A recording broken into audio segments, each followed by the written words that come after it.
welcome to the Book of Mormon Evidence podcast with host Rod Meldrum. This week's Come Follow Me supplemental study is In the Strength of the Lord. Rod's guest this week is Kels Goodman. He's been the owner of the LDS Film Festival, which is held annually in Orem, Utah. Born in Virginia and raised in Texas. He graduated from BYU and worked in technical roles for many Hollywood films, such as Touched by an Angel. From there, he became the producer of Handcart and Hidden in the Heartland. He also produced one of YouTube's first viral marketing hits, Will It Blend? Not too long ago, he released The Jets, Making It Real, featuring the Tongan Wolfgram family, who became an American pop sensation. Kels has been in the film business for 25 years and has also produced a number of feature films such as The Latter Day of Elvis Presley, Wayward, and The Last Eagle Scout. His project Hidden in the Heartland is filming in Season 2, and it follows the research providing evidence of the Book of Mormon locations in North America. You can see the whole Hidden in the Heartland first season in Book of Mormon Evidence Streaming.com. You can also see the first few episodes of Season 2. Welcome, everybody, to another episode of the Come Follow Me program here. We've got a dear friend of mine, Kels Goodman, and we're going to have to introduce him a little bit more. Actually, we'll just introduce you a little bit more right now. He's a filmmaker, and he runs the LDS Film Festival, and owns that. And then he's just been involved with the whole, LDS film genre, if you will. Yeah, that's right. And he's also the producer of a TV series that was done in two different seasons. There's a season 1 and season 2 called Hidden in the Heartland. It's on my shirt. Hidden in the Heartland, right there. That's right. That's right. So this week we're actually going through, this is Mosiah chapter 7 through 10, and we've got a lot of things to really share with you today as far as these some insights into these scriptures. And so we're going to go ahead and kind of get started with that. So a few things to kind of start off with here is if we go to chapter 7, and those of you who are using the annotated edition of the Book of Mormon, that starts on page 153, the annotated edition here of the Book of Mormon. And then, so to start off, we want to talk a little bit this time about some geography things. So in order to do that, we need to kind of give those of you who may not be already familiar with the Heartland research, essentially it's this when it comes down to geography. So essentially what we're saying is that we feel like the most likely location for Lehi's landing was somewhere around the Gulf Coast of Florida, maybe around Tallahassee area, because of some archaeological things that are there that date into the right time frame. And then when Lemuel became hostile to Nephi, then he and those who would follow him left the land of first inheritance, and they went into the land of Nephi. And they go up into the land of Nephi, which is an interesting aspect of it. Then later on, they leave the land of Nephi. This is about 500 years later or so. They go up into this is Alma the elder, and he goes up into the land of Helam, and then they ultimately go up to the land of Zarahemla. And so if you take a look at the this is just kind of the area there between the Gulf Coast essentially and the land of Nephi.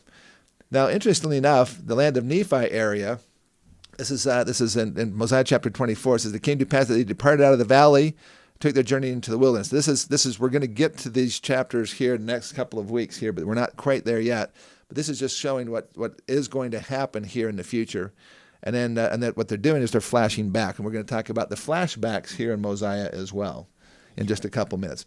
All right, so basically, so you have the land of Zarahemla, which we believe matches with what the Lord revealed to Joseph Smith, basically in section 125, verse 3 of the Doctrine and Covenants, where the Lord told Joseph Smith to build up a city on the land opposite of the city of Nauvoo and call it Zarahemla.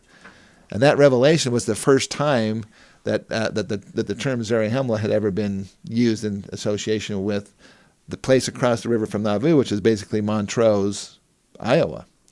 Anyway, so we feel that that's the Lord. It's the most simple, the Occam's razor answer as far as Zarahemla.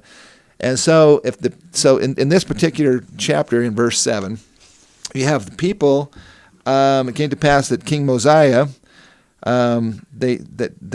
had continual peace for the space of 3 years. He was desirous to know concerning the people who went up to dwell in the land of Lehi-Nephi, or in the city of Lehi-Nephi. So they were coming from Zarahemla, and they were going back to the original land of Nephi. And it says in these scriptures that they went up. So in verse 1, they said that they wanted to know about the people who went up to dwell in the land of Lehi-Nephi. Now it's interesting they say up. Yeah. Because up can be on a map, but could be north, but it also could be up in elevation. And we've already talked about this in several different places, so we won't belabor this too much here. But basically, for example, in Jerusalem, you go up from the Dead Sea up to Jerusalem. It's quite an elevation change, but you're actually going more to the south. So it's actually so we know that the directions that they would use typically in the up or down. And it's also interesting that and I'm going to point out there was one example of down being used in relation to the city of Nephi, or the land of Nephi.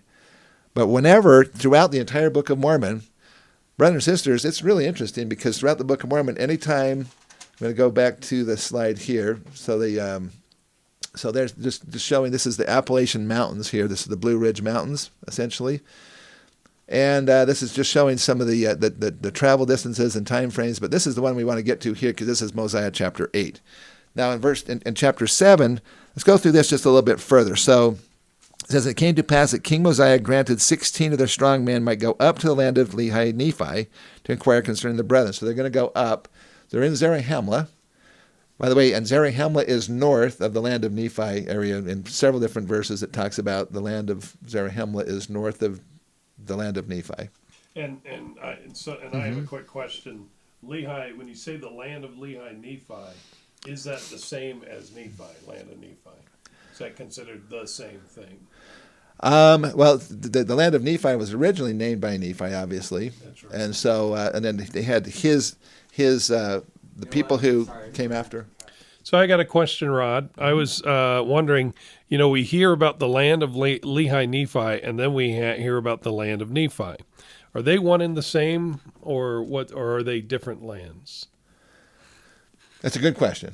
And I'm not sure. It doesn't give us really definitive answer, I don't think, on that in any particular place. What we do know is that Nephi left the land of first inheritance, which was basically considered, Lehi, essentially. Yeah. They left that area and then went up into the land of Nephi. And then they were there for about 500, almost 600 years. And then they went into the land of Zarahemla, and so forth. So this is written from the perspective of, you got people who were in Zarahemla, and now it's been quite a long time since they were down there. So there was this people who left and they went down, Zeniff and his people, which we're going to get into in just a couple of minutes. But this is basically Mormon is giving the narration of what's happening here, and probably it would actually make some sense to actually go through and talk about this for just a second. If you go to, let's see here, let's go ahead and just go over here to page 158 in the annotated edition of the Book of Mormon. This is talking about the flashbacks in the Book of Mormon. And the Book of Mosiah is really interesting because in the Book of Mosiah you have these flashbacks in time. So if you take a look at this, when you see this, basically, I'm just going to be referring to it here. But you have essentially Mosiah, chapters 1 through 8, is talking about the time frame of about 130 BC and down to about 121 BC. Yeah. Okay? But then in chapters 9 through 22, it flashes all the way back to 200 BC to the Zeniff story and picks up the Zeniff, Noah, and Abinadi. Yeah, because they're talking about reading records, and then they end up reading those records. Exactly. But then that kind of ends up in chapter 22 at again 121 BC. And then chapters 23 and 24 focus primarily on Alma the Elder. Okay, and that's basically from 145 BC down to 120 BC. And then the last chapters, 25 through 29, actually deal with what happens after that. So 120 BC and picks up Mosiah the second and so forth, and down to That's a good map. BC. Yeah, that's a good time map to be able to have, because that can get confusing if you don't have some kind of guide as to what they're doing. That's why in the annotated Book of Mormon, we actually have in the beginning of chapter 9, we have this tells us that this is the first flashback and says this is now going back to 200 BC. What's fascinating, though, is that, we talked about this in one of the other podcasts, but if you go to the very beginning of Mosiah, a lot of people don't realize that the entire book of Mosiah is a chiastic structure. It's a chiasm, which means the entire book goes from basically from concept A all the way down to concept, A, B, C, D, all the way down to O, and then it repeats O and goes all the way back to concept A prime. So there's this whole thing, the entire book is a chiasm, and this is what I think is just fascinating. So the chiastic structure is basically going, boom, ba boom, ba boom, boom, and it's repeating itself. But at the same time, Mormon is basically putting this book together, bridging this record together from their history, and he's also doing these flashbacks in time, but he keeps the chiastic structure intact. Yeah.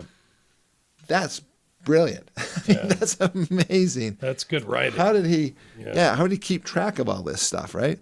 Well, and interesting enough, if Joseph Smith was making all this stuff up, going back to chapter 7 here, it's interesting because every single instance, whenever they talk about going towards the land of Nephi, they go up into the land of Nephi. But it's just the opposite with Zarahemla. Now, there's one exception. I'm going to get into that in just a couple of minutes here, because that's actually in verse 6. But in contrast to that, whenever they're going towards Zarahemla, they go down into the land of Zarahemla. Whenever they leave Zarahemla, they go up out of the land of Zarahemla. But whenever they leave the land of Nephi, they go down out of the land of Nephi. So somehow, clearly this is an elevation change. Yeah, that's right. And this is one of the big things. It's been a very difficult thing for people who have been studying the geography stuff to try to comprehend, because it talks about the land of Nephi is higher in elevation than the land of Zarahemla, but yet we're proposing that the Mississippi River, which goes past Zarahemla at Nauvoo and continues on south, that it's going past the land of Nephi. Well, if the land of Zarahemla is lower, the land of Nephi is higher, rivers don't run uphill. So how do you reconcile the land of Nephi being south and then the river also flowing south if the land of Nephi is higher in elevation than Zarahemla? Yeah. And it's actually a fairly easy explanation once you actually see the real geography and how this actually works. So that if we go on just a little bit more here, so they go up to the land of Nephi. Lehi, I don't know if that kind of answered the question. Mm-hmm. My thought is that the people of Zarahemla at that point in time looked at everything that their people had previously come from, and this is 500 years later. So this is 2.5 times as old as the United States has been a nation. Okay, that's right. So it's been a long time, right? And they're going, we want to go back to this land of our forefathers, the land of both Nephi and possibly Lehi, but it's been so long maybe they just don't remember exactly where it's at. So they say, we'll just call it both. I don't know. That's a total speculation, but maybe that's a possibility. Came to pass that on the morrow they started to go up. Now the interesting thing about this, in verse 4 it says, and now they knew not the course that they should travel in the wilderness to go up to the land of Nephi, to Lehi Nephi. Therefore they wandered many days in the wilderness, even 40 days. Now they were wandering, which means that they probably were on foot. Yeah. They weren't taking the rivers, which is probably why they got messed up, because they got lost. That's right. Because the rivers were their primary superhighways, and now they were trying to go cross country, and it's a lot harder because this whole area is just covered with trees. At least today it is, and probably was back then. So they wandered for 40 days, and so forth, and then they came to a hill which was north of the land of Shilom, and there they pitched their tents. And Ammon took 3 of his brethren, Malachi, Helam, and Ham, and they went down into the land of Nephi. So, which is it? About 3 times they say they were going up from Zarahemla to the land of Nephi, and then here in verse 6 they said they went down into the land of Nephi. Yeah. So did Joseph Smith just get this wrong? Yeah. Was he just kind of got confused and forgot about this particular one to make sure it was, constantly up when you go to Nephi? And the answer is we'll actually get to that in just a second. Well, actually, let's just go ahead and talk about it right now. The answer to that actually comes in verse 16 of chapter 7. It says, "And now King Limhi commanded his guards that they should no more bind Ammon nor his brethren, but caused that they should go to the hill, which was north of Shilem, and bring their brethren into the city." That doesn't sound like they were making a long journey. That sounds like, hey, go get your guys off the hill. And if they were on a hill above the city, they would have to come down to come into the city from the hill. Right. So this is why this is how, even though they constantly say that from the land of Zarahemla to the land of Lehi Nephi, it was up. There's all of a sudden this one down because they were just coming down off of a hill. In other words, you have a scale situation here. The scale is generally up from Zarahemla to the land of Nephi, but you have the local scale, which is basically the hill, and then they come down off of the hill into the city. So but without the geography, it doesn't make so much sense. Now the other thing is if you take a look back here at the slide here. So this is what they're talking about here in Mosiah. It says, "And the king said unto I caused that 43 of my people should take a journey to the wilderness, that thereby they might find the land of Zarahemla." So this was their goal. They wanted to find the land of Zarahemla. Okay, that was the point of them going. And then in verse 8 it says that they were lost in the wilderness for the space of many days, yet they were diligent. They found not the land of Zarahemla, but they returned to this land, having traveled in a land among many waters. Okay, That's right. so this is so somehow they were headed for Zarahemla. They got mixed up and lost at some point, and then they couldn't find it, and then they traveled in this land, and they got kind of lost. Now that's going to be just a little bit. Let me see here where we're at here. If we can find this there. Okay, so at this point they're talking about. The search party goes. They come down into the city. They or the area there, and they get arrested. and they're brought before the king, basically King Limhi, and he is the son of King Noah, who was the son of Zeniff. Okay, and Zeniff was the guy that came a couple, basically like 2 generations ago, down here to find this land. Okay. So he says, I am Ammon, I'm a descendant of Zarahemla. It says, verse 13, I've come up out of the land of Zarahemla to inquire concerning our brethren from whom Zeniff brought up out of that land. So when they leave Zarahemla, they go up out of Zarahemla. But when they go to the land of Nephi, they go up into the land of Nephi. Okay, so in Mosiah chapter 8 here, we're talking about in verse 7, it says, "And the king said unto him, being grieved for the afflictions of my people, I caused that 43 of my people should take a journey into the wilderness, that thereby they might find the land of Zarahemla." So they were looking for the land of Zarahemla. "They might appeal to the brethren to deliver us out of bondage, and they were lost in the wilderness for the space of many days. And they were diligent, and they found not the land of Zarahemla, but they returned to this land." I find this interesting. If you've ever been seriously lost, one of the problems is getting back. Oh, yeah, it's terrible. So if you're totally lost, how do you get back? They didn't have little color ties that they could tie in. That's right. Or their drone Bend footage. a tree over. Yeah, exactly. Yeah. So, but this is really fascinating because this one we think was probably done by boat, by maybe canoe or whatever. And the reason why is because they're coming from the land of Nephi. They're going to the land of Zarahemla. They're going from a higher elevation down to a lower elevation, and they probably try to use the rivers as much as possible for that. They know that Zarahemla basically, if you leave basically the Chattanooga, Tennessee area, which was where we propose is the land of Nephi, if you leave that area at the Tennessee River, you can see on this image here, from the land of Nephi, the Tennessee River actually runs to the north out of that area. And then it comes all the way up until it gets up to the Ohio River. And then from the Ohio River, if you were going to go to basically Nauvoo or Zarahemla, you'd have to get on the Ohio River, come down just a little bit further until you get to the Mississippi River, and then you'd have to basically go up the Mississippi River. But it's not a lot of elevation change. It's more like a lake than it is a river, except for in different seasons of the year. So they would have to go then up that direction to get to, up the river to get to Zarahemla. But the overall lay of the land is Nephi, the land of Nephi is higher. But so that what they have to do from Chattanooga, they say, okay, so when you get on the river, go down until you get to another really big river, and then make a left-hand turn there, and then make a right-hand turn at the next really, really big river, okay, and follow that up there. Well, if they happen to get to the wrong river, and there's a lot of these rivers are very big, if they instead made a right-hand turn when they got to the Ohio River instead of a left-hand turn, now they would follow the Ohio River. They would still be going north. As you can see in this here, instead of going north and west, they'd be going north and east. And where did they end up? They ended up in near Cumorah. That's right, a land of many waters. He said he traveled in a land of many waters. There were several things about this. In fact, there's 10 different observations made about this particular land.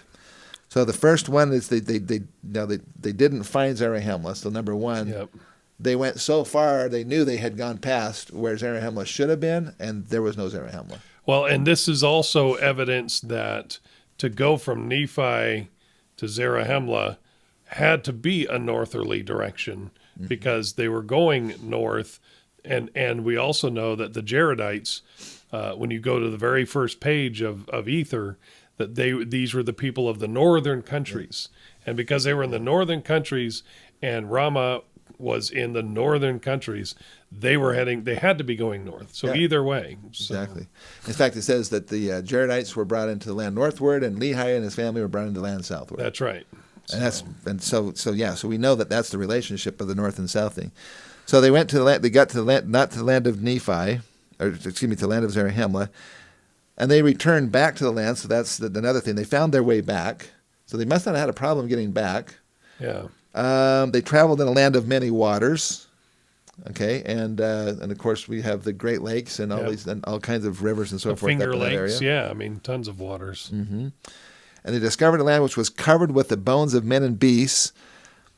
Okay, so they had the land covered with bones and so forth. There was the ruins of buildings of every kind. And they discovered a land which had been people with the people who were as numerous as the hosts of Israel. And for a testimony that these things are true, they have brought 24 plates. So, whose plates are these? These are the plates of Ether, of the Jaredites. Yeah. So the history of the Jaredites, which of course included the time of Adam up to their time, which would have been not long after Noah. And so it's that little history, which would be awesome to have. And here's what's interesting about that little history is the Bible currently that we receive today, that we read, that history actually came from Moses's revelation. So the first 5 books of the Bible are actually from Moses writing those. Those are the 5 books of Moses. And so I would be amazed to see this is before Moses even existed. When they got those set of plates, when they started making that history, the Jaredites did not know Moses at all. He didn't even exist when they came to America. So they came with some history of Adam till the Great Tower. Yeah. So that's bound to be some amazing material. But beyond that is their histories of Ether, so all on 24 plates, which is amazing. And we know that those plates were probably the Adamic language because their language did not get confounded. And from our understanding, for every word from the Adamic language, you could say many words, and what would be translated today. Possibly so 2 or 3 sentences worth. You can fit. It's such a pure language. You could fit so much into just a few characters. So anyway, that's fascinating. Yep. And it says that they were of pure gold, and they also had breastplates, and they were big, they were large, and they were also made out of brass and copper. And we could go into the brass and copper stuff and a little bit more, but basically we know that copper was available up in the Great Lakes area, which is where the Jaredites were primarily located, according to this research. Yep, very big. And also they mentioned brass instead of, that they were made out of brass. instead of bronze, which is another interesting aspect of it because bronze is made of the combination of copper and tin, but there's hardly any tin here in North America. So they didn't have tin to work with if they were going to, when they were smelting these two metals together and so forth, but there is zinc. Yeah. And they talk about ZIF as being in the metals category as far as, when they're doing this. So they had copper and ZIF or zinc, and basically that's why they made brass here. In the old world, it was primarily bronze. And it says, and they were perfectly sound. And again, they have brought swords, and the hilts thereof have perished, which means they're probably made out of wood. Yeah. But listen to this. It says, and the blades thereof were cankered with rust. What kind of things rust? Does wood rust? No, wood disappears. Especially the one with the little digits on the side of it. That's right. That's right. Yeah, exactly. So, it's interesting because that means that the Jaredites had metal smelting. They had some kind of steel or iron, which is exactly what they say. Yeah. It says so. In fact, they talked about that one war that they had during the Jaredite time where they actually, now the general's name leaves me, but when they started to have break-offs in the Jaredite time frame, one set took off to one city and started building swords and came back and attacked. Yeah. So they had some smelting going on, and we know, Ohio is filled with smelting, in Ohio, which is William Connor shows us the smelting. William Connor himself has found 30 stoves, and even a few of them still warm. The big ovens, the ovens, smelting ovens. That they were able to, microwaves. No, just kidding. But places where they're able to, whatever you call them, but they make them, and that wonderful, artifact that's up in Palmyra that he found, with the axe still inside the mold. So that they were doing amazing. Yeah. So it existed. It wasn't missing by any means. See, that's the one thing that's been really hard because in Central America, the Mayan civilization, they weren't doing any smelting of any metals till about 800 or 900 A.D. Mm-hmm. But here we have the Book of Mormon saying that the Jaredites were smelting way back. Yeah, the Nephites were smelting around 550 B.C. and up until time of Christ at least. Yeah. And smelting is an interesting process because when you smelt, it leaves slag and slag doesn't go away over time. It's that green goo that comes out and sticks around, and that's the material that William Connor would talk about that he found. And he has this beautiful collection in his house of the green goo. He's so proud of that green goo, but it's just that's history. That's the history that was there, the leftovers. And he found it in the mounds of these Hopewell mound builder people who we are saying are the Nephites. So we literally found the evidence of smelting in these mounds right there. Yeah. And it's another interesting thing, though. In Central America, they've never found any steel or any kind of metal swords. And so what they say is, well, what they really meant by sword was one of these clubs with the obsidian blades in it. Yeah. And that's what they must have been using, right? Yeah. Problem is, how does that rust? Yeah, that's right. How does obsidian rock and piece of wood, how does that rust? It can't rust. It's not metal. That's so that's a complete, there's no way that these macajitos, they're called down in Central America, could have been considered to be the swords of the Jaredites because they couldn't rust. There's no possibility. So there's a nice collection here of evidence that is usually often used against Cumorah, against the New York Cumorah, is that these things are not there. But I will tell you right now that a lot of those things exist. In fact, if you watch season 2 of Hidden in the Heartland, absolutely, that we do a wonderful episode called the Two Hill Cumorah Theory. And in that, we give a case for what is in New York. If there's nothing in New York, what is there? And there are many evidences of what is in New York. We know the quotes from the governor that came around long before Joseph Smith even prayed or said any, or even was born. Or maybe he was a child, but Governor Clinton of New York. DeWitt, wasn't it? Yeah. DeWitt Clinton would say, he himself said that there was almost matching what they said here, where he said there was a civilization here in New York, vastly larger than we think it was.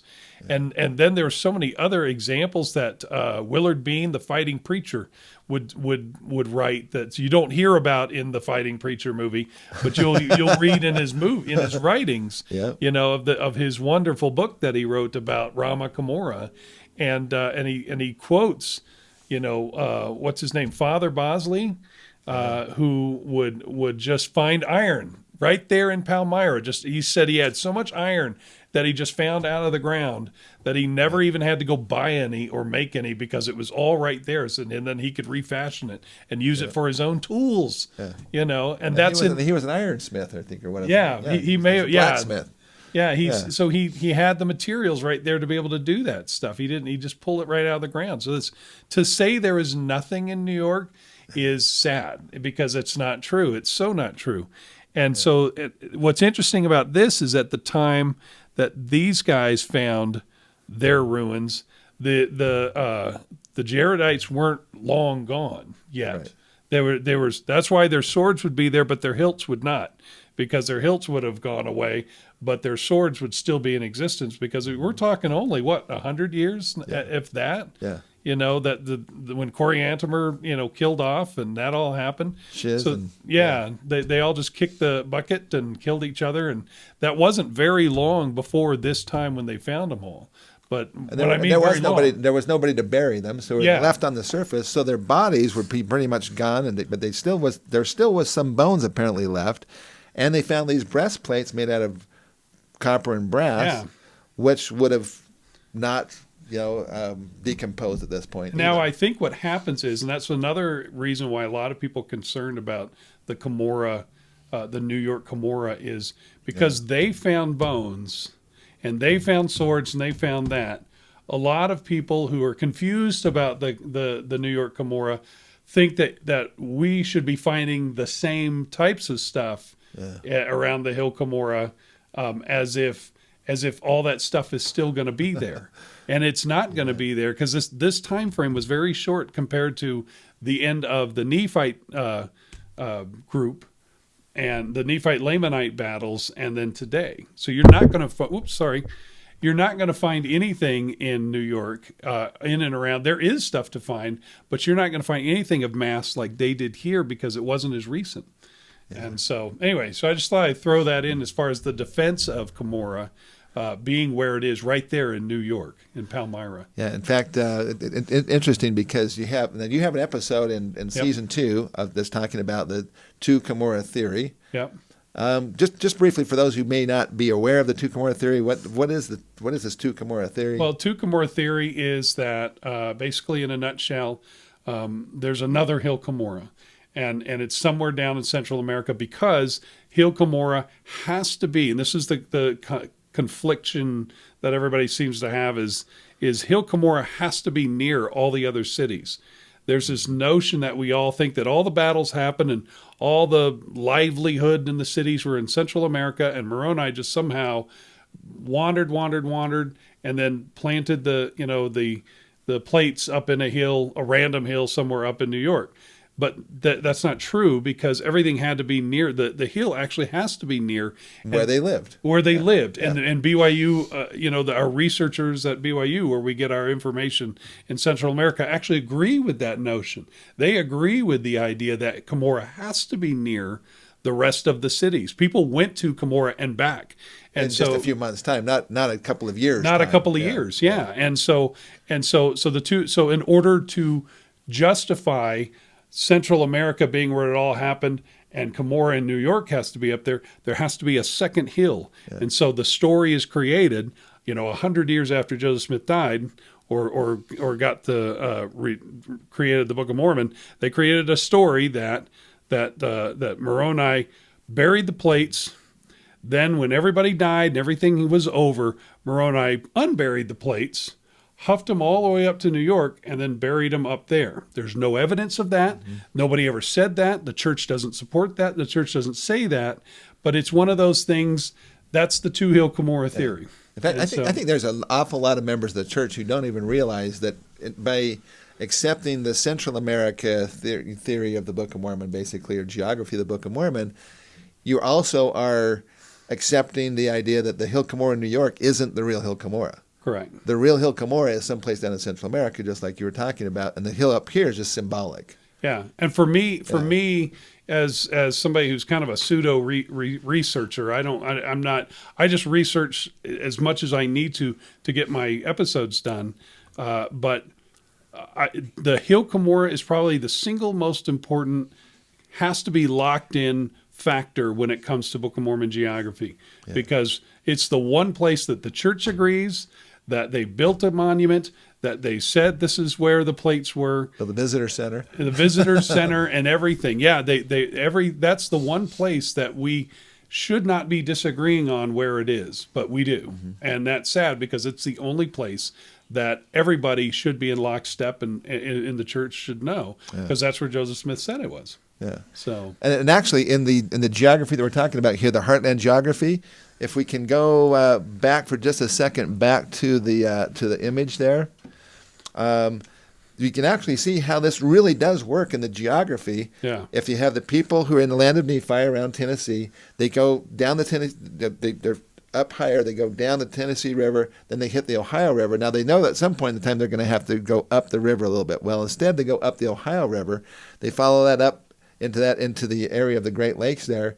They continue on up there. I mean, they said it was many days, so we don't know how long that was, but it could have been even several months. Then they find where the Jaredites basically had annihilated themselves, and we know that was at the Hill Cumorah. And if we believe that the Hill Cumorah is the one up in New York, then they made it all the way up into New York, which you can actually see in this image up by Lake Ontario. Essentially, is just south of Lake Ontario is where Hill Cumorah is located. But they were lost. They never found Zarahemla, but they did find all of this other stuff, these buildings and all these bones and the head plates and breastplates and so forth. Clearly there was a huge, battle up there. But they didn't seem to have any problem finding their way back. Yeah. Why? And I think the reason why is GPS. They had the GPS, God positioning system.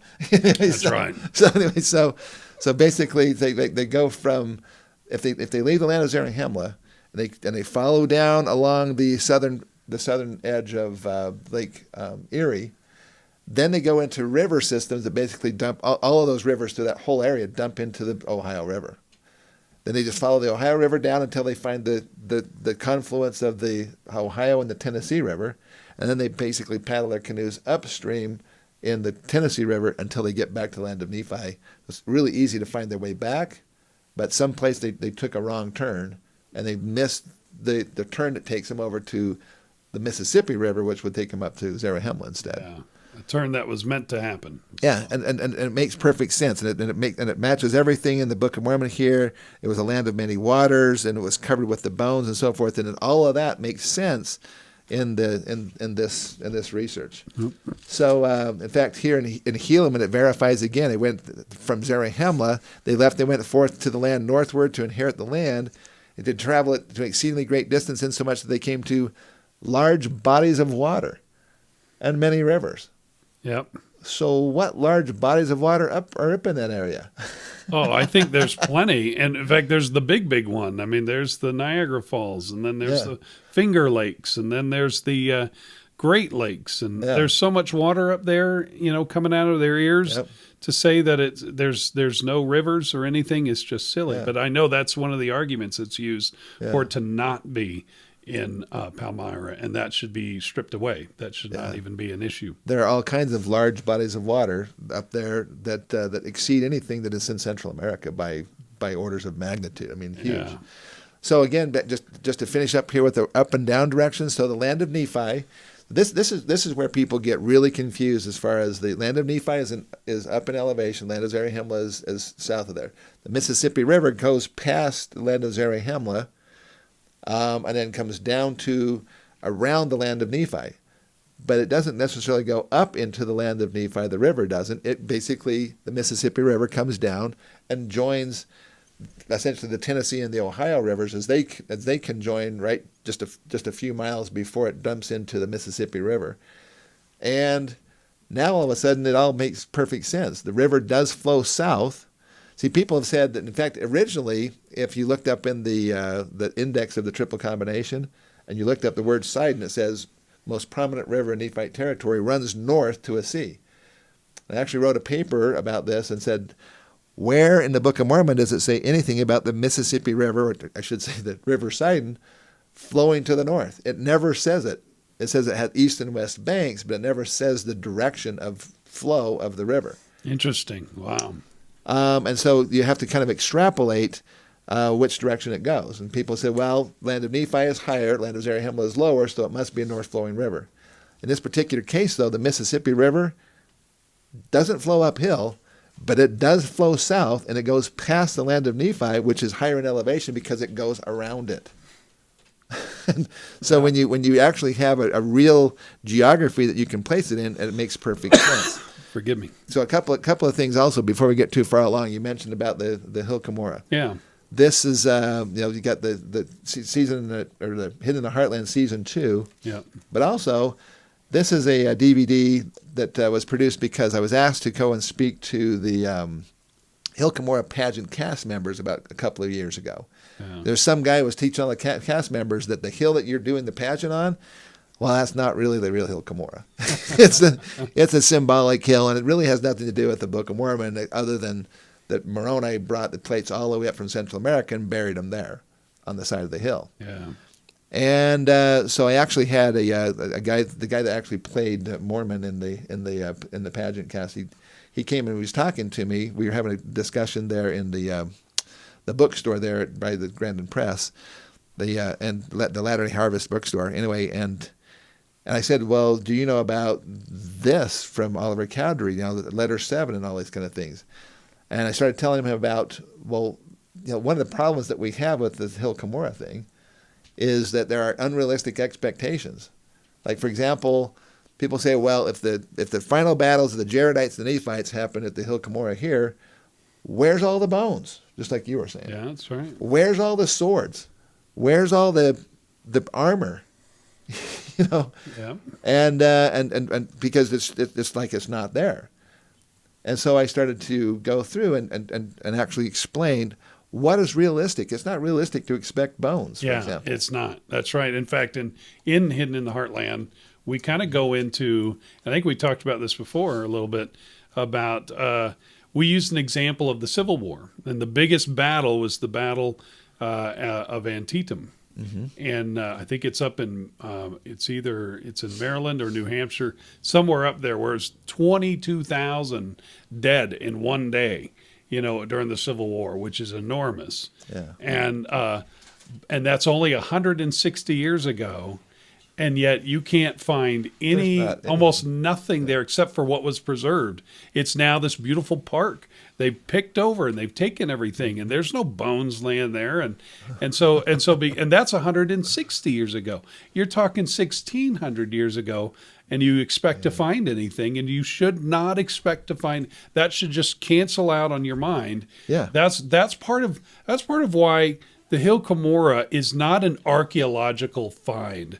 The Hill Cumorah is a spiritual find.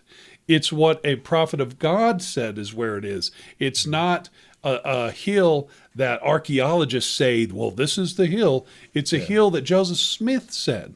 So you have to believe Joseph Smith and where it is. Yeah. And if you don't go off of that, you're going to be blinded, because the hill is not meant to be an archaeological find. It's meant, even though there is some things that have been found around that hill, and it's cool and it's awesome, but now it's totally picked over. You're not going to find anything. It's a spiritual hill, not something you find because archaeology told you so. Yeah. But it's because Joseph Smith told you so. And the other thing is, for example, we talked about the swords. Yeah. Well, if in 100 years or so, the swords were already cankered with rust, what are the swords going to look like after 2,000 years? Exactly, yeah. Well, they're not going to even be there. They're going to be basically a red stain in the ground from just the rust from the swords. So nobody would expect to find swords, so that blows that one out of the waters, where anti-Mormons say, well, where's all the swords? Where's all the bones? Well, bones will actually be preserved if they're buried. If they're buried. Well, who was burying the Nephites? Yeah. The Lamanites didn't care. They were left. In fact, the Book of Mormon specifically says they were left to return and molder and to return to Mother Earth. It says they were just left on the ground. And so I actually gave the example: if a cow was to wander off here and around Palmyra and die, how long would it be before it's no longer visible on the surface? Yeah. Probably 4 or 5, maybe 6 years. I mean, some of the bones might stick around for 5 or 6 years, but you got freezing and thawing cycles. You've got maggots and so forth that eat the flesh and so forth. You have maybe even, dogs and wolves or coyotes or whatever that eat the meat off the bones after it dies and so forth. That, in other words, it doesn't take long for biological and chemical action to destroy the fleshy parts, and then you just have the bones left. Even cement doesn't last that long. Exactly. Which is interesting. There's only one time the Book of Mormon talks really about cement. Yeah. The rest of the time it talks about wood. And none of that. I mean, the cement in the front of my house is breaking apart, and it's not 1,600 years, and it's already breaking apart. It's already I already have apart. to get it repaired. So That's right. That's exactly right. So so there's some things are realistic and some things are not realistic. Correct. And that's what this DVD is about: the Hill Cumorah verifications and realistic archaeological expectations. Because nobody's going to, in your right mind, nobody's going to expect to see bones. Nobody's going to expect to find swords. Now, some people say, well, what about the copper breastplates? Copper breastplates would last through time. But then I reminded them, in that final battle, which were there more of, Nephites or Lamanites? yeah, Way more Lamanites, probably 3 or 4 to 1. yeah, And if you have a huge army of Lamanites that outnumber the Nephites, and all the Nephites are now laying there dead, what's the chances that a Lamanite warrior is going to say, you know what, that guy, he's about my same size. Look at that beautiful armor he's got. yeah. His stuff is going to get so picked over. He's going to take it. It is. I mean, and what's interesting is there actually are museums, especially the Hopewell Museum, the one that we visited, has some armor there. There actually is armor in existence. Yeah. But after time, when DeSoto came, when they say that DeSoto brought disease and killed millions of natives. Well, then that means there were millions of natives that roamed the area to pick over. Yeah. So to say that while the Lamanites and the Nephites killed each other and there's death and destruction, there were other people that roamed for a long time, for many years, and probably went up there and picked it and didn't care, didn't preserve because they weren't into preserving. They were into surviving. To think that they're going to act like we act whenever we see a Native American site is ludicrous. You can't do that. You can't sit there and say, well, how come they didn't preserve them? Why didn't they put them in their museum? Because they didn't care. They were all caring about surviving. Yeah. And so we can't give them the same expectation. But there are some things, though, that we should probably expect to find. If you Correct. have a massive battle between ancient cultures like the Jaredites and the Nephites, there's going to be some things there that would be actually in such great numbers that they're not going to be able to pick them all over. And what is that? Arrowheads. You know it. And so. Arrowheads. And arrowheads have been found by the hundreds of thousands. In fact, the very first settlers that came into that western New York area, this is from some of the earliest books on the history of western New York, and they actually talk about that you couldn't hardly even walk on the ground without stepping on the arrowheads. They were just everywhere. And everybody who's ever had any land back in Palmyra have collections. And in fact, people who grew up there said that there were so many arrowheads that the kids just used them like marbles and stuff because they were just everywhere. Yeah, University of Buffalo up there in New York, we hear, and there are pictures of millions of arrowheads that they have collected, along with other artifacts as well. But the arrowhead is the one thing that's you can still really find them if you really look hard enough. Yeah, 2 years ago, there was an arrowhead found right on the Hill Cumorah. Yeah, So that's the one thing that you should find, and guess what? We do. In fact, they had when the first visitor center there, they had a couple of barrels out there, and basically the locals could come and just unload to get rid of their arrowheads and just put them in these barrels, and the members of the church would come in as a souvenir. They could take an arrowhead back with them, and they did this by the tens of thousands over years. They had those barrels always loaded up with arrowheads from the area out there. yeah. So that's what we'd expect to find. That's what we talk about in this. It's a really fun video. We actually talk about the defensive walls that you and I have actually gone and looked at these defensive walls and so forth there. They were rudely thrown up. In other words, they didn't have time to make them all nice and neat and pretty.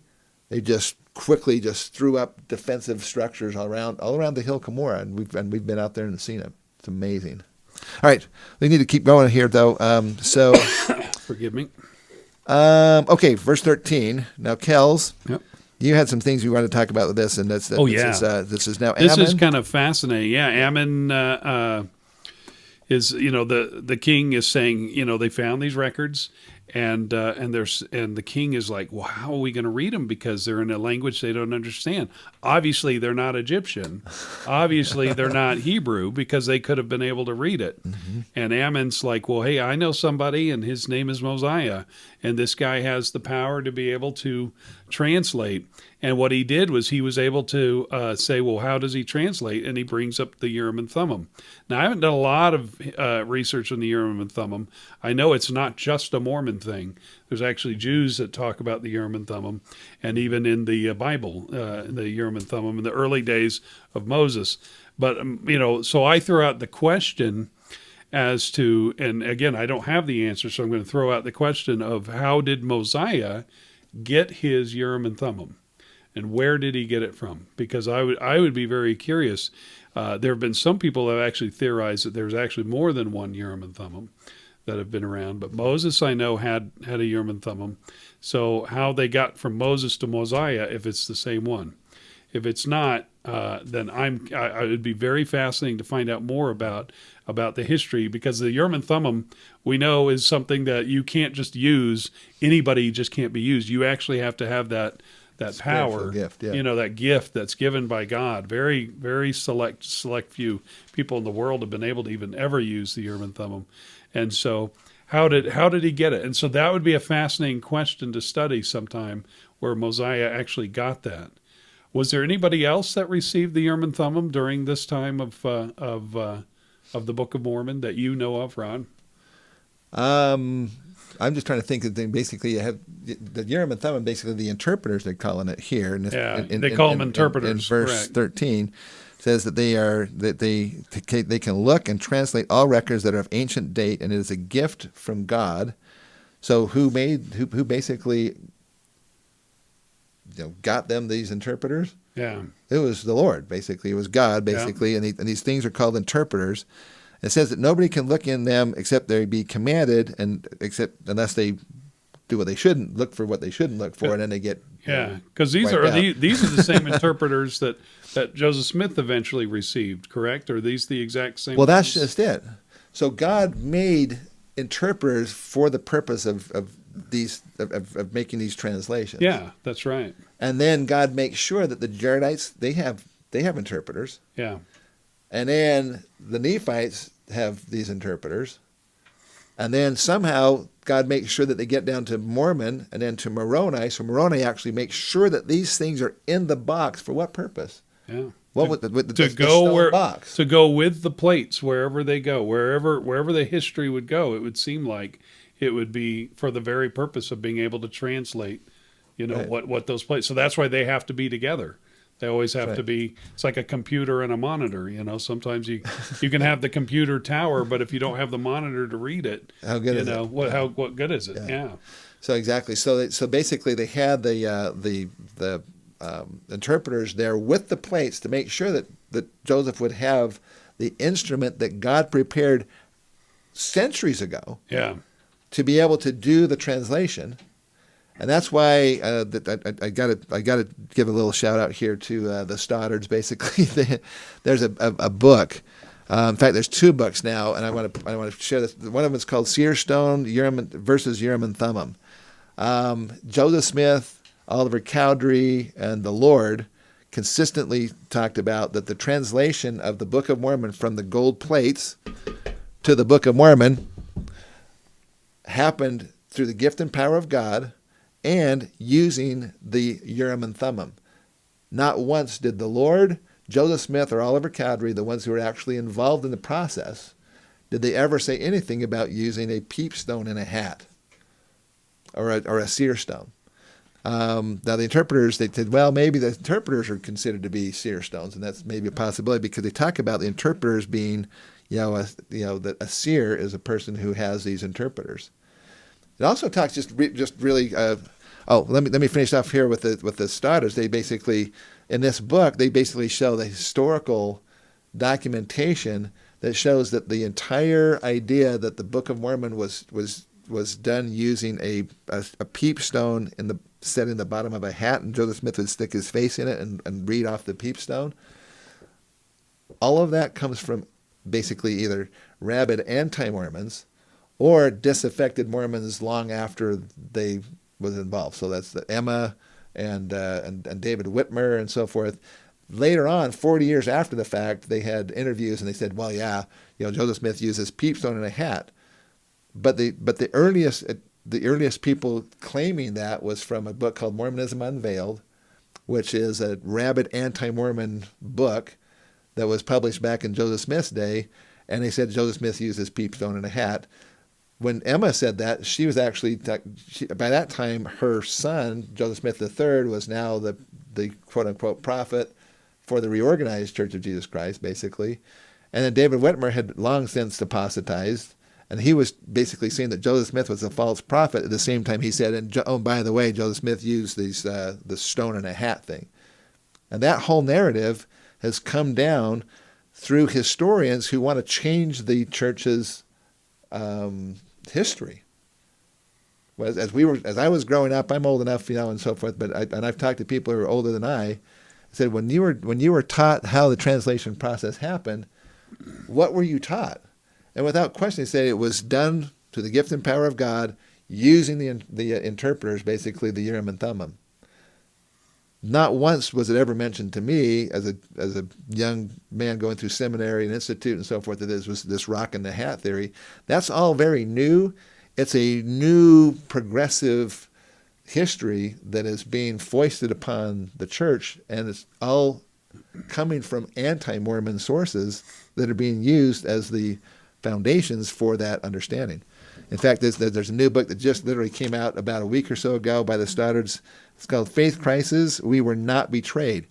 A lot of people have major concerns about the translation process, because if it came through the interpreters that God prepared, then why did Joseph Smith not use the instrument that God made specifically for the purpose of translating from this to this? Yeah, the instrument that's been used in the scriptures from the past and in the present, yeah, and in church history. And so, yeah, I agree. Yeah, this book is kind of a bombshell book. I got to say, because the information in here shows that things like the Hoffman papers, which were all forgeries, were accepted by church historians who wanted to change the history. Actually, a couple of them actually felt that they had been called by God to change the original history of the church to this new narrative, that Joseph Smith was a treasure seeker. He was a money digger.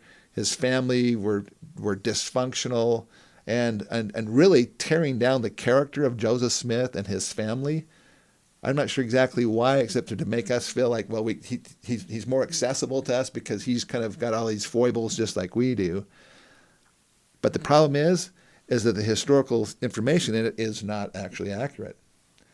And there were historians who deliberately were attempting to change the history, and they not just attempted to, they have. Yeah. In many cases, even in modern publications, well, these things have been now throughout the church. Yeah, it's really hard because today we're in a time in which there's so much concern about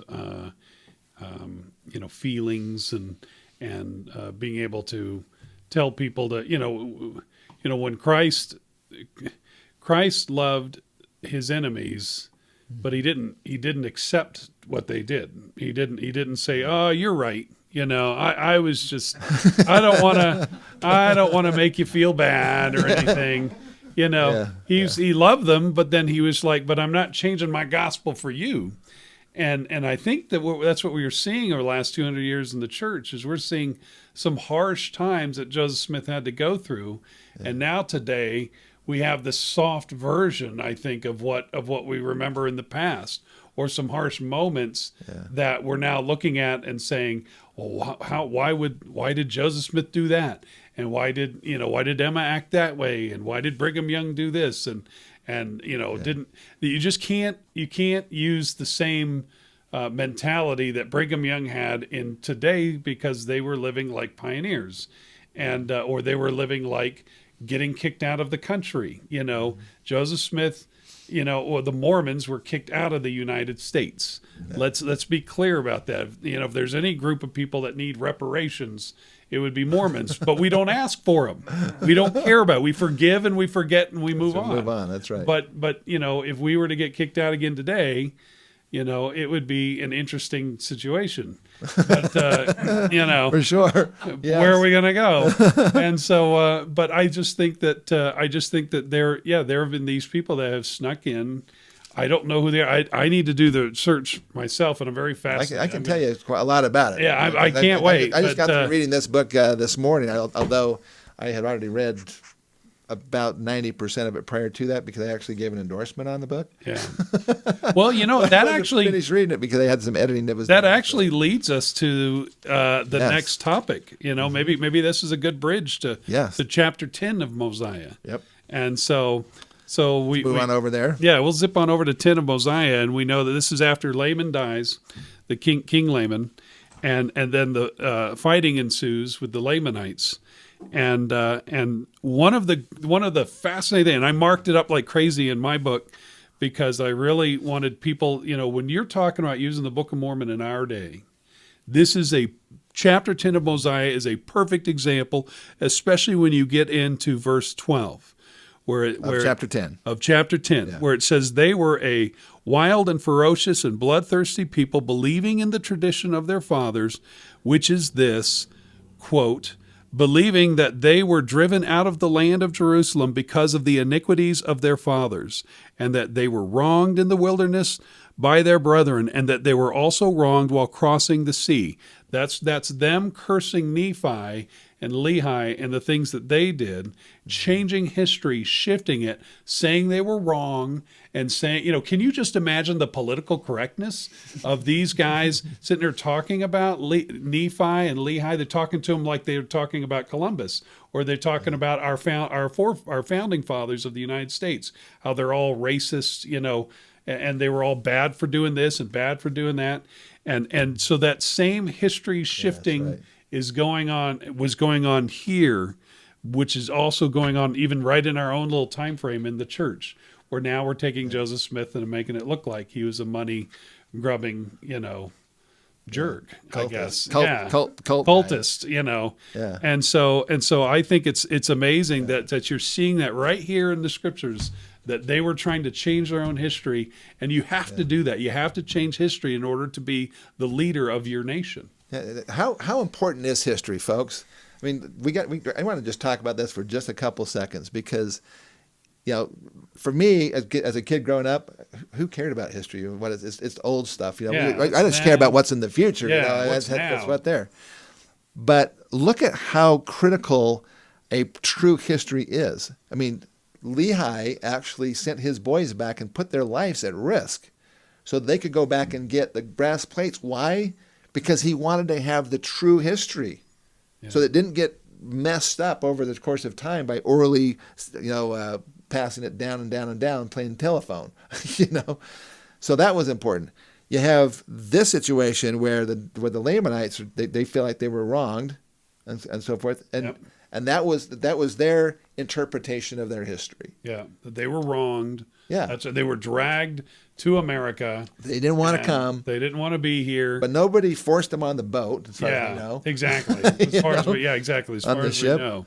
Yeah, and then you also have the Lamanites towards the end of the book, when they says, that we have to hide up our history, because anything that isn't hidden up, the Lamanites are absolutely determined to destroy our history. Yeah. This tells you how critical it is that the history is done right, and this is why this is so important.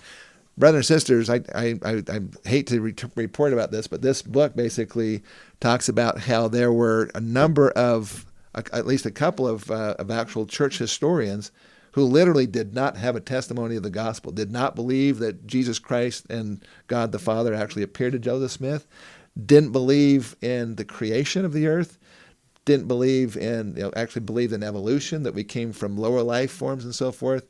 And they were holding sway, actually got into a huge debate going on. Well, not really debate, but basically it was almost like an internal war within the church between Joseph Fielding Smith, Ezra Taft Benson, and Elder McConkie and so forth, who were considered the traditionalists.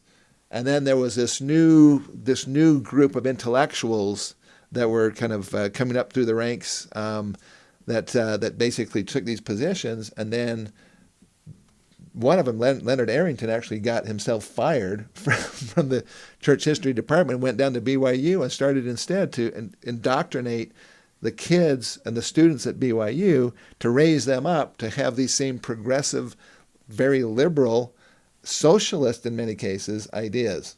So things like evolution and socialism and all these other ideas were coming from these church historians, and they literally have been changing the history from what the prophets and the scriptures have talked about to this new progressive. They actually even call it the New Mormon history. Yeah, amazing. And they actually had secret meetings called about they call them the swearing elders, and all kinds of stuff. It was like, holy cow! And all this just literally came out last year when the information about Leonard Arrington, he had his journals and diaries and all of his notes and so forth that were published, and all of this now has come out just in the last year. And my goodness, he's probably one of the most, if not the most influential person in church history in the last 50 years. And he probably believed in the Central American model of the Book of Mormon too. Well, it runs in that same circle. That basically the same intellectuals who I believe. have no idea. No, they really do. In fact, although he actually believed that the Book of Mormon wasn't even a history. Yeah. It was an inspired fiction. Interesting. Wow. That's going in a whole nother direction. That is going in a whole different direction. Boy. So yeah, there's some crazy stuff going on there. But the history, brothers and sisters, the history is critical, and it's critical that we get it right. That's right. And we need to have people who are true to the prophets and the scriptures, and not as much worried about the philosophies of men and what their reputations in academia are going to be if they actually come out and say, well, yes, Joseph Smith actually did see God the Father and Jesus Christ. Yeah. Yes, the creation of the earth did happen, like the 3 accounts in our scriptures talk about, and also in our temple ceremonies. Yes, there was a Noah's flood, and it wasn't just a myth. Yes, Moses actually did write the first 5 books of Moses, and Joseph Smith reiterated that, and also in Moses and Abraham actually confirmed that Moses was the one who wrote those things. And all those things are under attack, brothers and sisters. Even within the church, there are intellectuals who are even in places like Book of Mormon Central and the Interpreter and Fair Mormon, who are supposed to be defending the church, are literally defending the philosophies of men and trying to apply it to the church. And they're moving the church in this other direction than what the prophets and the apostles have been saying for years. Yeah. Well, that's I hate to put it that way, but that's and that's why it's so important to also keep your history. Right now, we're in a period of coronavirus, and this is distancing. Yeah, we're distancing. You can see the distancing going on here. Look at the distance right there. And keep your distance now. That's right. And I think that it's very important. That's why it's very important, at least for right now, for everybody to actually write their own history that they remember. They remember, what did the prophet say? What happened? We received revelation about being more homeward bound in our church, and then what do we have to do? Stay at home and have church.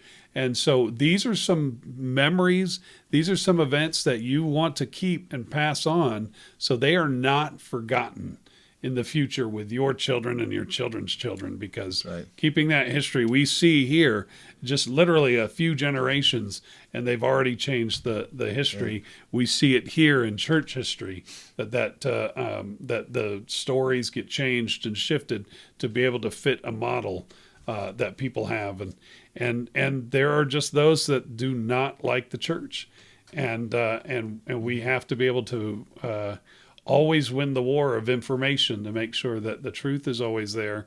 There'll always be the false news, but then the Spirit should be able to confirm to you that what you're reading and hearing is true between the history that you keep. Right. So it's so important that we all do that. Right, and if you're reading histories that are basically some way challenging the character of Joseph Smith and his prophetic mission as the prophet of this dispensation, the leader of this dispensation, you don't find the prophets of the church undermining the character of Joseph Smith. Yeah. But we see this actually going on as people say that Joseph Smith was a money digger and all these other things. And it's just sad because some of the top historians that should know better, actually, when the Mark Hoffman fakes and forgeries started coming out, they just absolutely went nuts. They said, "Oh, this is manna from heaven," because we've been trying to use these anti-Mormon sources to attack the character of Joseph Smith, but we didn't have any sources from within the church. And then when Hoffman's documents and his forgeries started coming out, it gave them ammunition to back up their idea that Joseph Smith was this flawed individual.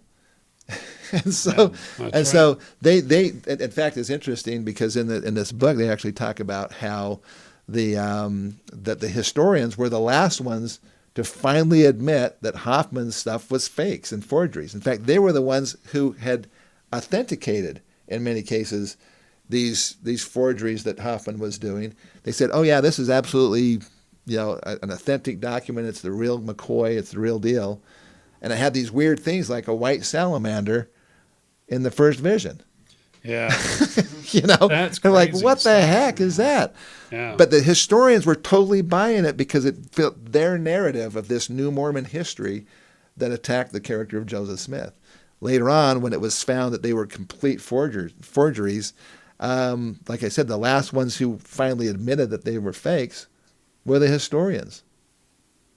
Yeah, that's a tough deal. That's tough. Very tough deal. Well, last couple things here. The basically going back to chapter 9 here. This is the flashback to 200 BC. They pick up the record of Zenith. This is how they got down there to the land of Lehi Nephi in the first place. So now you shift from 8 to 9. You're going back in time, Yep. and you're getting a different history in a different part of the land. And he basically tells them again that they go up from the land of Zarahemla to the land of to this Lehi Nephi, and so forth. And then now, interestingly, there's a couple other things though that may deal with geography stuff. And I know you're going to love this here because you've done episodes and things about this. But this is chapter 9, verse 9. It says, "And we began to till the ground, yea, even all manner of seeds of corn, and wheat, and barley, and neas, and sheam, and seeds of all manner of fruits. And we did begin to multiply and prosper in the land." So corn, wheat, barley, neas, sheim, and fruits. Now we have no really idea what neas are or sheim. Yeah, they're up there with curlumins and cumums. That's right. This is a different name for it. That's right. So, but we do know what corn, wheat, and barley is. That's right, yeah. And interestingly enough, we had Amberly Nelson and Kay Fairchild just did a wonderful presentation about the plants and animals in the Book of Mormon. Every one of those plants that are just mentioned right there are indigenous to North America, but corn is the only one that's actually found in Central America. Wheat and barley were not down there in the time frames of the Book of Mormon. So that's another interesting aspect of it. And then there's also, let's see. They talked about the Lamanites being a lazy and idolatrous people in verse 12. Therefore, they were desirous to bring us into bondage that they might glut themselves. And I wanted just to have a little discussion here about this, and then we're going to finish it up with the swords and scimitars and stuff. Okay, but basically, this idea of how do you bring a people into bondage? You make them lazy. Well, interestingly enough, that's the ultimate goal. Yeah. Get to, yeah. Well, the people who want to put people into bondage, they don't want to have to work hard because working, let's face it, it stinks. Okay, I mean, working every day hard. I mean, gosh, wouldn't you rather just be hanging out on a beach someplace or just relaxing in That's what I your do. place? Yeah. Yeah, exactly. So how do you get a people to get into bondage? And interestingly enough, the Book of Mormon gives us a great example right here. He says that when Zeniff and his people came into the land, they found the Lamanites were already there. And they had to make a deal with the Lamanites. And this is what he said about the king of the Lamanites. He said that, let's see, he goes, verse 11, "Therefore it came to pass that after we had dwelt in the land for the space of 12 years, that the king Laman began to grow uneasy, lest by any means my people should wax strong in the land." But he actually, in verse 5, he says that, "And it came to pass that I went again with 4 of my men into the city, into the king, that I might know the disposition of the king, that I might know if I might go in with my people and possess the land in peace. And I went into the king. He covenanted with me that I might possess the land of Lehi Nephi and the land of Shilom." So he got 2 lands. And he also commanded his people should depart out of the land so that they might have it. He's given them free land. Free stuff. Yeah. So he's going to give them free stuff, and they get to set it all up. They're going to use this free land, basically.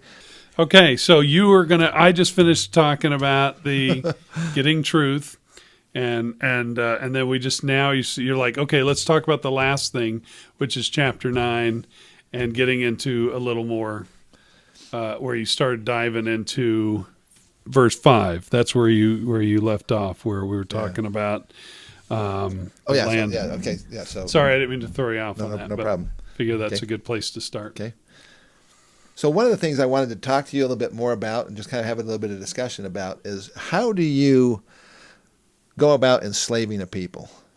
This is a beautiful example here from the Book of Mormon of how they went about doing this. Yeah. Here we have Zeniff. He comes down into this land of Lehi Nephi. They find the Lamanites are there. He goes and talks to the king of the Lamanites. The king of the Lamanites goes, "You know what? Oh, I tell you what, I'll just give you some land. In fact, I'll kick all my people out so you can have this land all to yourself." That's right. It's free stuff, right? I'm going to give you free stuff.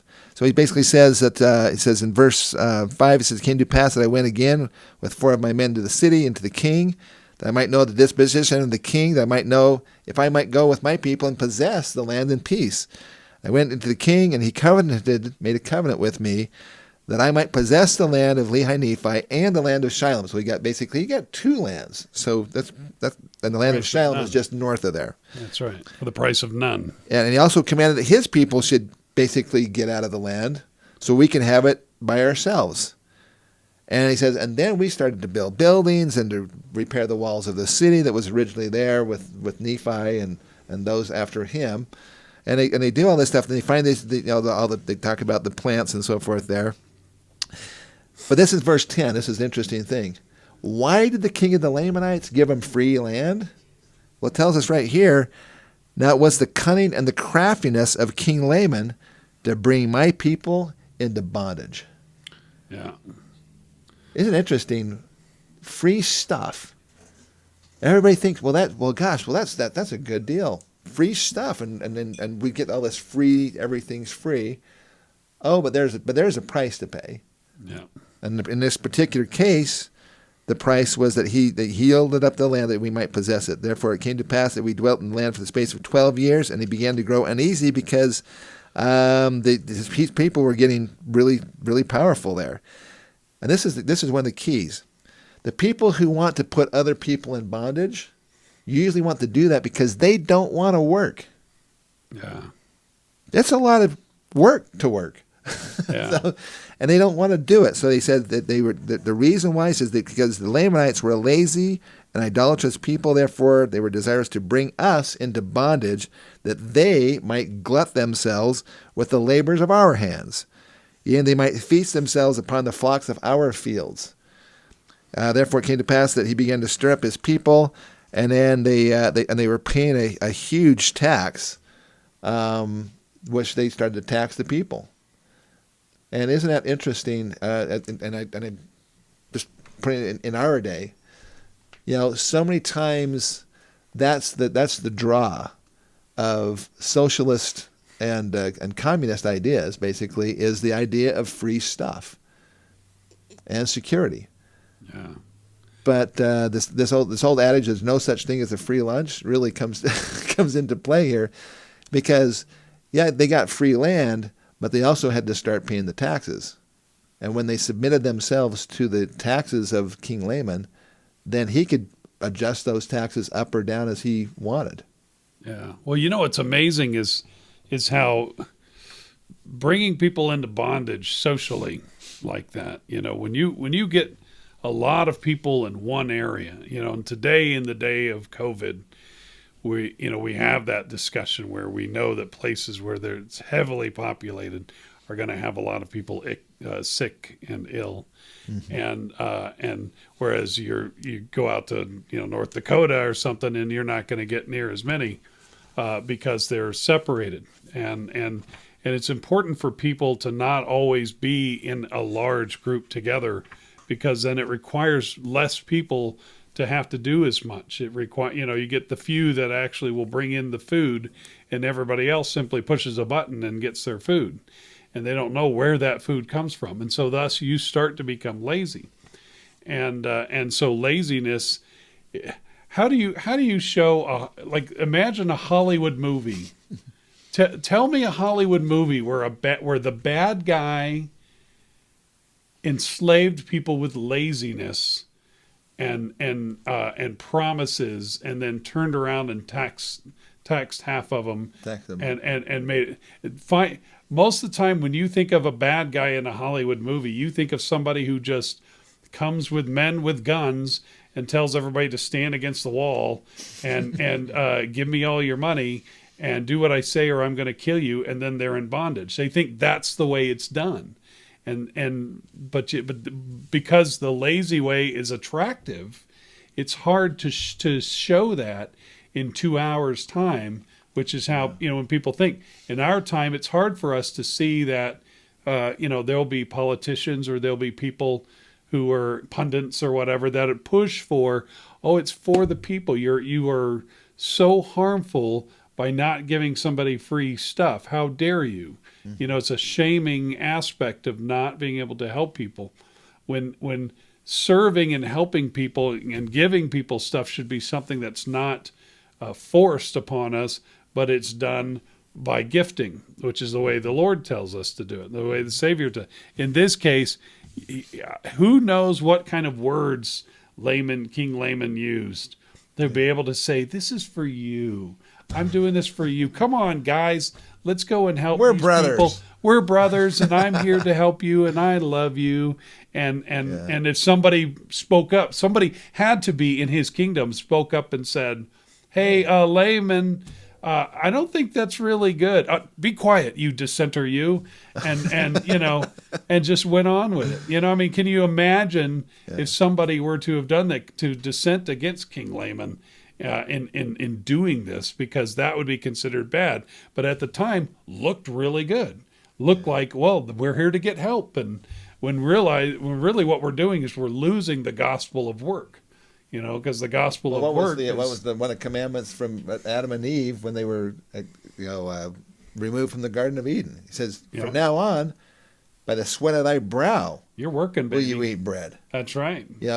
So this idea of making somebody else work for your livelihood is literally going against one of the very first commandments, if you will, of the Lord to Adam and Eve in the Garden of Eden. That's right. We should give an honest day's work for an honest day's pay, basically, and that's been taught throughout the church for a long, long time. And that doesn't mean somebody doesn't get lucky and does something to where they do make a lot for very little work, but then they turn around, they become industrious, and they give at their at their giving at their level of what they've between them and the Lord, and it's not for us to say. Not everybody can be subsistence farmers. Let's put it that way. Exactly, that's right. We can use our brain and use mechanisms and technology and so forth, and so many of us don't really do work like, what we do. Yeah. Back in the 1800s, we basically sit in a comfortable chair, and look at a screen for most of the day. Yeah. That's not really hard work. Yeah. But it is mental work, and it is actually creating and making things basically. Yeah, you know? what your habit of your day is, according to the time that you live in, is what you consider as work, as proper day's work, for an honest day's pay. Yeah, and anyway, so this is a very interesting thing. This is actually from the book Faith Crisis, and this is on page 184 and 185 and part of 186. But basically, Ezra Taft Benson, he wrote about some very specific individuals. And this is from October General Conference 1970. President Ezra Taft Benson identified 5 specific antichrists that he talked about in our day.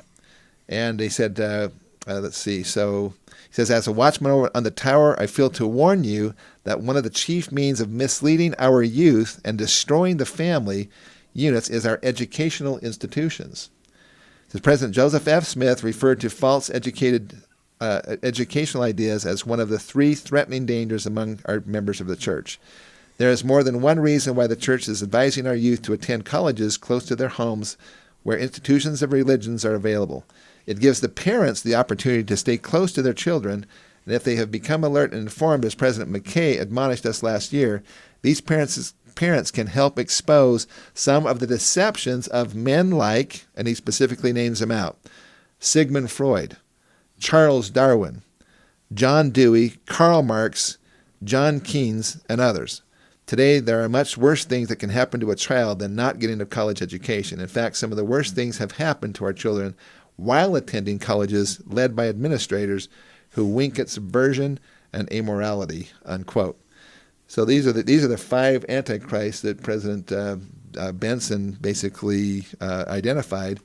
And then this is an interesting quote here. This is actually this is John Maynard Keynes, I should say, a member of the Liberal Party in the UK. And basically, this is let me see. Let's see. He said, anyway, it says this, it may well be said that the philosophy of Keynes brought to the center of the world's thinking. It could be summed up with the maxim, the government has all the answers.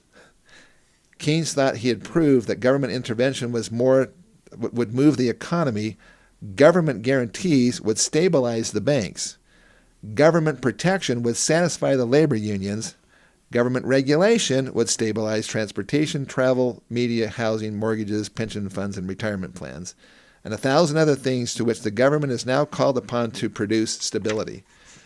Keynesian economics preaches the doctrine that the government is the final resource.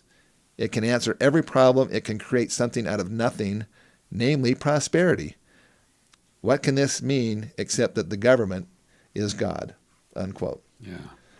When we look to the government to be our savior, which in this time of the coronavirus is basically, I mean, how many people are seriously looking to the government to fix the problems? Yeah. When they were the ones that created the problems in the first place in many aspects. Yeah, the aspect of being able to distribute the money and the way people survive. And and it's because people don't realize this, everybody has a natural right to look to something as their God or as their leader or as their something to look towards. Everybody does. And when you peel away God from the equation, you have to look to something. And that's where government becomes the next best thing. And so when God no longer becomes your God, then government becomes your God, sadly. Yeah. That's because where else do you go? And what happens when governments become people's gods, basically? They usually ends up bad. Yeah, it always ends up bad. We don't have a King Benjamin very often, as your king, and that just doesn't always happen. And I think we watch too many movies to tell us otherwise. So you need to study history and understand where people go, because it's the history that will help you understand that you can't let government rule your life. So, and if you do, basically just like King Laban, eventually they will tax you and tax you and tax you until it's grievous to be borne. Yeah. And then and the other thing is that the Nephites. It's interesting also in this area. They said that when they finally found the people of Zeniff, basically you had Zeniff and then King Noah and then his son Limhi. By the time they got down to King Limhi, things were pretty bad. And Limhi actually told the people who had just come down and found them down there in Lehi Nephi, he said, you know what? Let us come up back to Zarahemla and we'll be your slaves. Because it's better for us to be slaves to the Nephites than it is to be paying tribute to the Lamanites. Because we don't want to support evil. Yeah. Isn't that amazing? That's amazing that they would say that. That's so true. But you would try to apply that to our day and our time, and holy smokes! I mean, it's when we go to it's not good. It's just that it's. I agree with what they. It's amazing that they would even say that. Yeah. Because that we're kind of living that. We're kind of. Yeah, I mean, that's why people need to be careful about even what the things that they buy, because with your dollars, you literally are supporting either good or bad. Yeah. So try to make sure that your money is going to places that are going to good people and good causes, because otherwise you're literally contributing to the destruction of your civilization. Yeah. All right, so last couple of things here. On page 160 in the Annotated Book of Mormon, it talks about the seeds and the corn and barley and wheat and why that's important. And it talks about the ripening of the barley and the law of Moses, which is so cool. And we've talked about it in some other places and so forth. We don't have time to go into that today. It talks about here they had cloth of every kind. This is chapter 10, verse 5. And I did cause that the women should spin and toil and work. Isn't that interesting? What? They made even the women working? No, just kidding. The women constantly work. Okay, so I work all manner of fine linen, yea, and cloth of every kind, that we might clothe our nakedness, and thus we did prosper in the land. They equated this working and having things and being independent as being prospering. And it's interesting because when Brigham Young first came out here to Salt Lake, one of the first things they did was try to set up some industry so we wouldn't be dependent upon outside sources for our incomes. Yeah. And if you look at what's happened between the United States, for example, and China, we've outsourced so much of our production that we don't even make our own vaccines anymore. So many of the things that we do are made outside of the United States, and as a people, I think that there is a real danger to this as well. In the last days, there's actually prophecy that talks about the laborer in Zion will labor for Zion, or they'll perish. That could be really interesting when it comes down to things like the mark of the beast and other things, that not being able to buy and sell unless you have the mark, and that kind of stuff. That's all kind of things that could be things that those who refuse to take that mark are going to have to do business among each other, because the rest of the world is going to be taking the mark. Yeah, that's right. So they better be ready to do business just among ourselves, kind of thing. And that's another little interesting side note there. But there's so much in the Book of Mormon here that just deals with all this stuff. And the very last thing here is that it talks about they had swords and let's see, this is in verse 16 of chapter 9.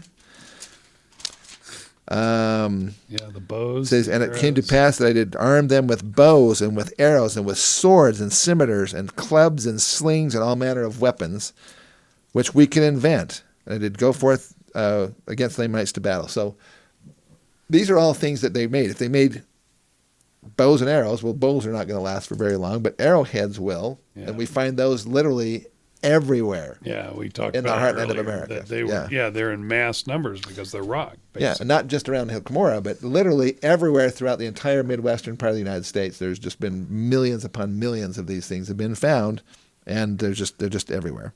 Yep. Let's see. And swords and scimitars. Now, the difference between a sword and a scimitar, sword is basically more or less a relatively straight blade. A scimitar is kind of an arched blade, if you want to call it that. And there's examples of actual artifacts of what would be considered swords and scimitars on page 162 that have actually been found in the heartland of America. Yeah, we've never had it before. In the history of the church, there's never been any swords or scimitars ever found in Central America. But yet, here's some, and there's dozens of examples of it. That's awesome. All right, so we need to finish up here. Kels, Yes, thank sir. you so much for coming and being a part of this podcast. I hope you're enjoying these podcasts. It's been we've had to take a kind of a sabbatical for a couple of weeks while we were getting the big conference done. We want to thank Mike and Nancy, James for all their efforts in getting the conference done. And by the way, if you haven't seen the virtual expo, now we have over 100. I think there's just over 100 presentations, about an hour long each. There's 100 hours of information that you can check out on the website. It's Book of Mormon Evidence Streaming, and Come Follow Me 2020. There's two places you can access those things if you are a subscriber, or if you were going to attend the conference and it became a virtual conference because of the COVID-19 pandemic here. So we want to encourage you, if you're watching this, there is so much great information, and if you go on the streaming site, you're going to see Kels, and actually the Hidden in the Heartland series is there. You can watch it there, and you can check that out. Amazing stuff, made for TV. This is professional grade. I mean, this is really nice, well done. These almost like a docudrama, really, kind of how. Yeah, we patterned after the History Channel. Is what we patterned. Yes, yeah, and they're just fantastic. So just great stuff there. So we want to encourage you to go there. The main website, again, is bookofmormonevidence.org. That's where you can get that's the kind of the portal to all of the other information. Brothers and sisters, we're hoping that you are enjoying these podcasts and that you're learning. The idea is that we don't want to necessarily take what's going on in the lesson already. Hopefully you're already doing that. We're trying to take the information there and giving you some information that gives you a more in-depth understanding and a deeper appreciation of the Book of Mormon, Joseph Smith, and the Gospel of Jesus Christ. Thank you so much for joining us. We'll see you next week where we have some amazing additional information here in Mosiah. And thank you. Thanks again, Kels. Thank you. Thank you for listening to the Book of Mormon Evidence podcast. If you like this Come Follow Me supplemental study, click the like button and share it with your friends. Be sure to go to bookofmormonevidence.org, which is a hub with all the links that you would like to the podcasts, to upcoming events, the store, 200 plus answers about the Book of Mormon, as well as links to our streaming site, which now has over 100 new videos from our virtual expo. If you want to see the expo, go to comefollowme2020.org. And you can also see them on the streaming site, bookofmormonevidencestreaming.com.